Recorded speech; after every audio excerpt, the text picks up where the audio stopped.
India முழுமைக்கும் முதன்மையான விமான சேவை செய்யக்கூடிய இண்டிகோ நிறுவனம் தன்னுடைய பயணிகளை பத்தி, தன்னுடைய வாடிக்கையாளரை பத்தி எந்த கவலையும் படாம மத்திய அரசுக்கு அழுத்தம் கொடுக்கணும். ஒரு அரசு கொடுத்த விதியை, ஒரு ரூலை நீங்க ஓவர் கம் பண்ணணும் அப்படின்னா சட்ட ரீதியாக நீதிமன்றம் போயிருக்கலாம்.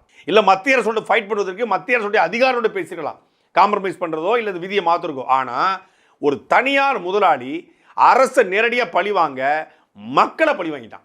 இந்தியா போன்ற இவ்வளவு பெரிய நாட்டில் 150 கோடி மக்கள் வாழக்கூடிய நாட்டில் ரெண்டு நிறுவனம் தான் விமான சேவை செய்வதனுடைய விளைவு இன்னைக்கு 3 நாட்களாக ஒட்டுமொத்த விமான சேவையும் பாதிப்பு. இண்டிகோ நிறுவனம் எந்த விமானத்தை எடுக்க முடியல அப்படிங்கிறதுனால ரன்வே இல்லாமல், ஓடு பாதை இல்லாமல், ஏன்னா எல்லா ஓடு பாதையிலையும் இண்டிகோ நிற்குது.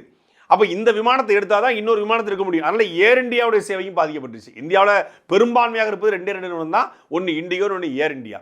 ஒன்று டாடா நிறுவனம், இன்னொன்று இண்டிகோ நிறுவனம். ரெண்டுமே தனியாட்டு இருப்பதனால அரசு எந்த விதமான நடவடிக்கை ஒரு அடிப்படை தேவைகளுக்காக அவசரமாக தொழில் நிமித்தமாக பல்வேறு காரணங்களுக்காக பயணிக்க வேண்டிய பல லட்சக்கணக்கான பேரை முடக்கி போட்டுருச்சு இண்டிகோ நிறுவனம்.